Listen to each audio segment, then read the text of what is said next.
நம்ம எல்லாருமே இதை ஒரு தடவையாவது ஃபீல் பண்ணியிருப்போம். என்ன அப்படின்னா, ஏதாவது ஒரு பொருளை வாங்கணும்னு சொல்லி ஃப்ரெண்ட்ஸ்கிட்டயோ அல்லது வீட்டிலையோ பேசியிருப்போம்.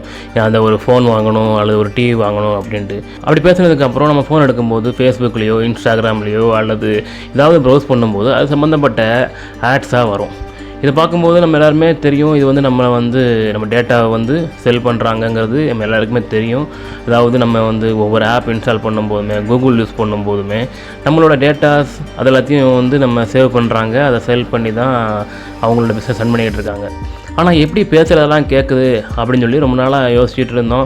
சில பேர் என்ன சொன்னாங்க அப்படின்னா, அவங்க மைக்கையும் டேப் பண்ணுறாங்க, ஒரு சில ஆப்ஸ் மூலமாக நம்ம பேசுகிற விஷயங்களும் கவனிக்கிறாங்க அப்படின்னு சொன்னாங்க. ரீசெண்டாக என்ன சொல்லியிருக்காங்க அப்படின்னா, அலெக்ஸா வந்து நம்மளோட டேட்டாவை அப்படியே வந்து பயன்படுத்துது, நம்ம பேசுகிற ஒவ்வொரு விஷயங்களையுமே வந்து அவங்க சேவ் பண்ணுறாங்க அப்படின்னு சொல்லி ஒரு தகவல் வந்திருக்கு. இது எல்லாமே ஒரு பக்கம் இருக்கிற, இனி வருங்காலங்களில் ஏஐ வந்து நம்ம ரொம்ப அதிகமாக பயன்படுத்த ஆரம்பிச்சிருவோம். இப்போவே கிட்டத்தட்ட நிறைய பேரை யூஸ் பண்ண ஆரம்பிச்சிட்டோம். இந்த ஏஐ வந்ததுக்கப்புறம் என்ன நடக்கும் அப்படிங்கிறாங்கன்னா, நம்ம வந்து ஏதாவது ஒன்று வாங்கணும்னு நினைக்கிறோம், ஏதாவது ஒன்று செய்யணும்னு நினைக்கிறோம், இதை பற்றியாவது நினைக்கிறோம்னாலே அது சம்மந்தப்பட்ட ஆட்ஸும் அது சம்மந்தப்பட்ட தகவல்களும் நமக்கு வரும்னு சொல்கிறாங்க. அதாவது என்ன அப்படின்னா, நம்ம ஃபோனில் இருக்கிற ஏஐ அப்ளிகேஷன்ஸ் நம்மளோட பிஹேவியரை வச்சு ப்ரெடிக்ட் பண்ண போகுது. அதாவது நம்மளோட செயல்பாடுகள் எப்படி இருக்கும், நம்ம இன்றைக்கி இந்த வேலைகள்லாம் பண்ணுறோம், நாளைக்கு அடுத்து என்ன பண்ணுவோம், அல்லது அடுத்த நிமிஷம் என்ன பண்ணுவோம், அல்லது ஒரு மணி நேரம் கழிச்சு என்ன பண்ணுவோம், இது எல்லாத்தையுமே வந்து ஏஐயால் ஈஸியாக ப்ரெடிக்ட் பண்ண முடியும். ஏன்னா அப்படிப்பட்ட ஒரு ட்ரெயின்டு மாடல் இப்போ வந்துருச்சு.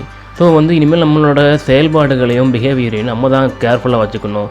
ஏன்னா நம்ம டேட்டாங்கிறது ரொம்ப காலமாகவே வந்து ப்ரைவசிங்கிறது கிடையாது.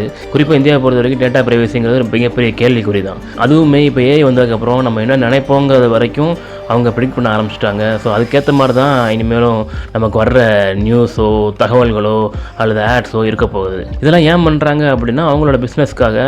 நம்மளோட டேட்டா தான் அவங்களோட ஒரு ப்ராடக்ட். அதாவது ஆக்சுவலாக பார்த்திங்கன்னா நம்ம தான் அவங்களோட ப்ராடக்ட். நம்ம நினச்சிட்டு இருக்கோம் ஃபேஸ்புக்கோ இன்ஸ்டாகிராமோ அல்லது கூகுளோ நம்ம அதெல்லாம் வந்து ஒரு ப்ராடக்டை யூஸ் பண்ணிகிட்டு இருக்கிறோன்னு. ஆனால் ஆக்சுவலாக நம்ம தான் ஒரு ப்ராடக்ட்டு. நம்மளை வச்சு தான் வந்து அந்த பிளாட்ஃபார்ம் ரன் ஆகிட்டு இருக்குது.